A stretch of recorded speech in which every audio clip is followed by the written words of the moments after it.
What is up? Welcome back to the channel.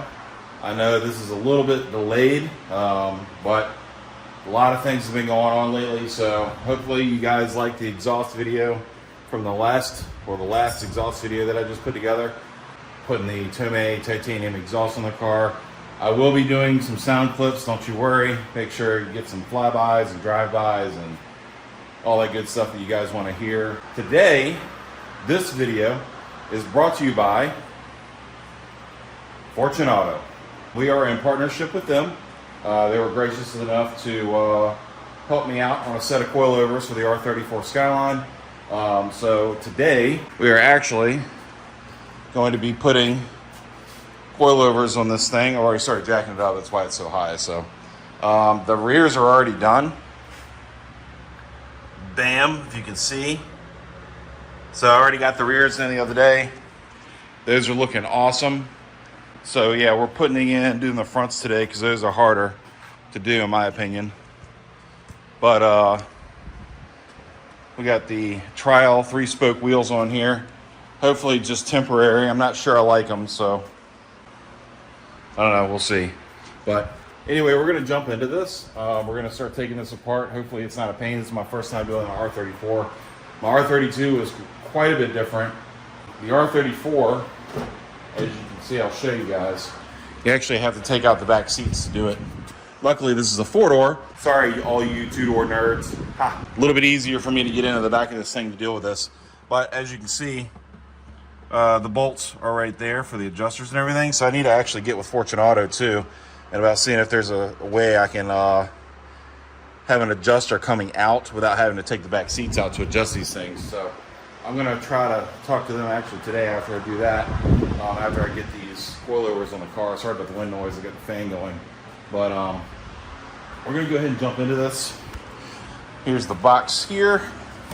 These things come packaged really well, guys. Like, they really take care, you know, in shipping and everything else to make sure that these things are safe and secure. They don't get damaged in shipping or transit. Luckily, I live local, so I just drove to go get mine. So I live like 15 minutes away, 20 minutes away tops from Fortunato, USA. So the wife's Stagia looking minty fresh. It is a lot. It's pretty dirty out right now, but pollen is a bitch right now.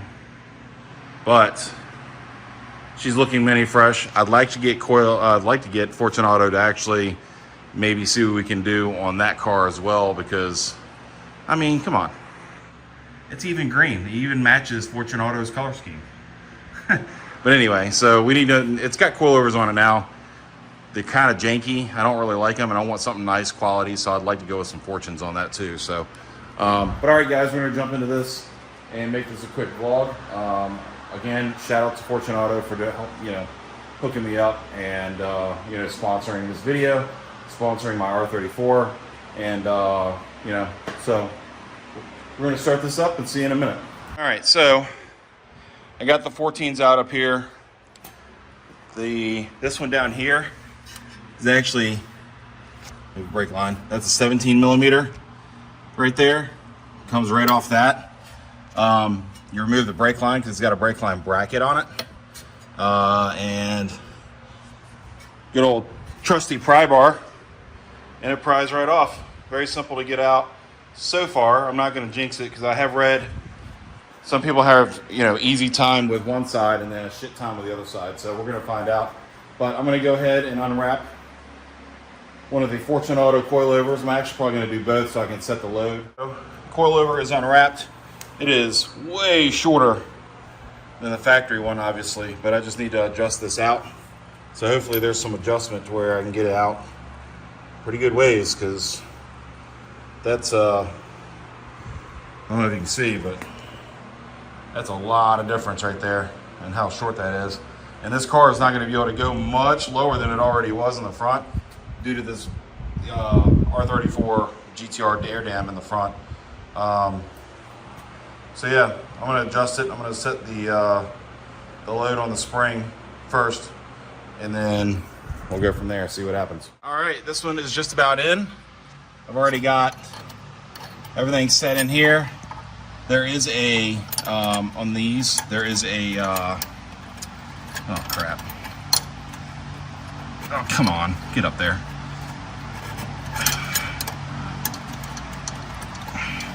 There's a collar that's supposed to prevent the shock from hitting the knuckle, which makes this very difficult to get back up there. I don't know how it slid down, but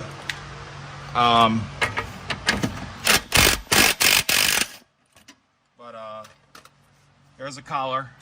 On this side, it actually split.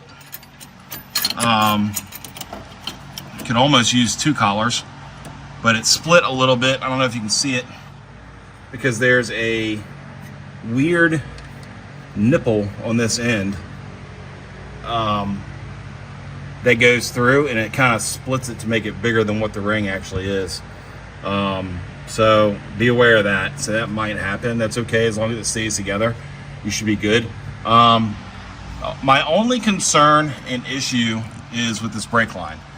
It's not a brake line, it's the ABS sensor. So essentially what happens is this little bracket right here comes all the way up here.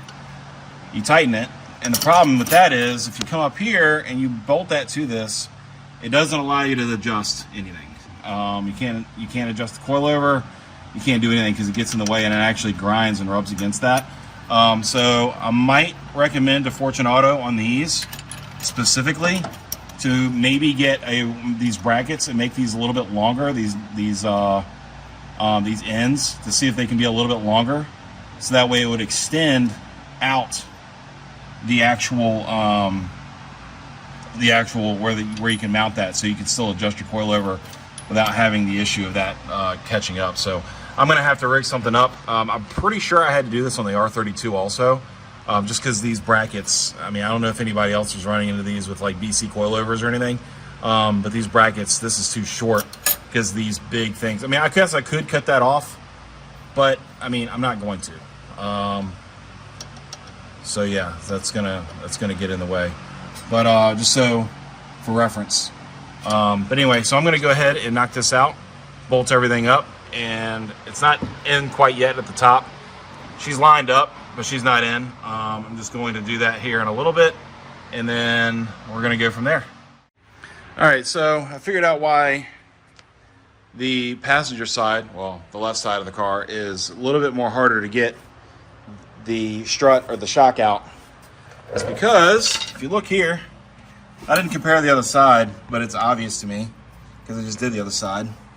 The stud is quite a bit longer than the other side was, so it takes a lot more prying on the bottom half to get it out.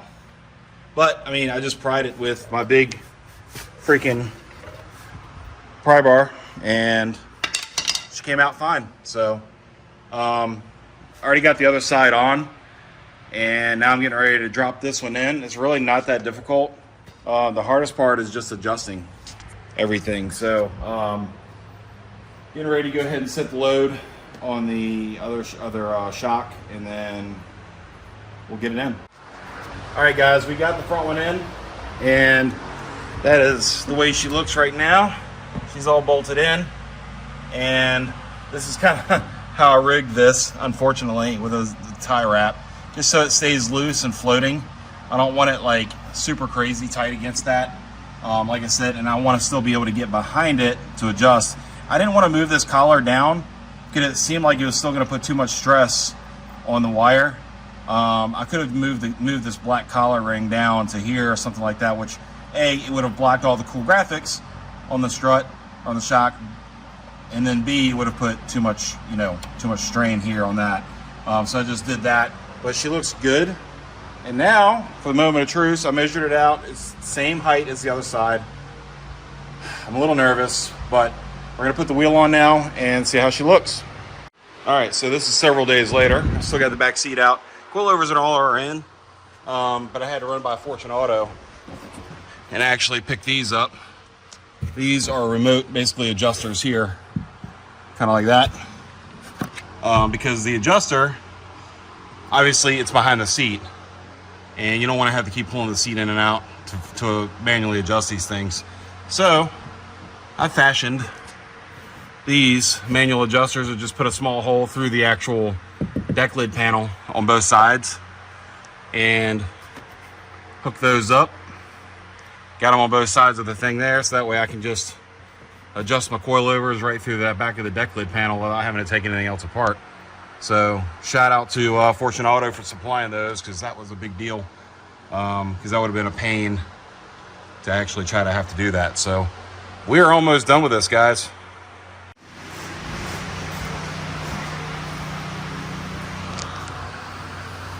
All right, we got the back seats in. It's easy putting the seats in this car, but yeah, get all the back seats in here. Nephew's over there putting in a little work.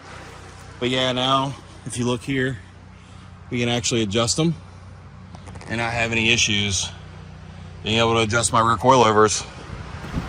If I ever decide to adjust them, maybe not. But I always like to fine tune my stuff depending on how I drive on the street or whatever. Or I don't know, we'll see. But a huge shout out to Fortune Auto. Really appreciate it. You guys have really helped out a lot, especially between my R32 Skyline and now my R34. So make sure you guys watch and subscribe. Go check them out. I'll put a link down in the description for Fortune Auto USA. All right, guys, this is the finished product. I didn't really get a chance to film a whole lot the day we did it, but I actually just left my boy's house. It's drizzling out right now. My boy Lance's house, he actually tinted the front windows because the back windows already had privacy tint and all that stuff on the back.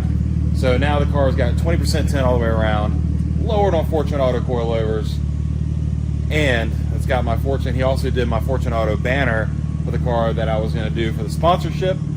This car, oh my God, I got to show you guys. Y'all ready for this? Here she is. Sitting beautiful. Absolutely beautiful on those Fortune Auto coilovers. I'm going to go ahead and do the whole walk around.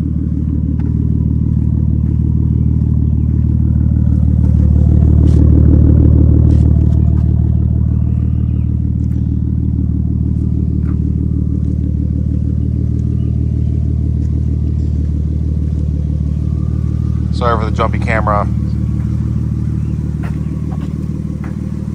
Oh, she is looking minty fresh. Ah, look at that angle right there, son. Oh my God. Woo, sheesh. Yeah, that is it, guys, for this vlog. I really appreciate you liking and subscribing. Make sure you guys hit the bell. A lot more content coming on this car.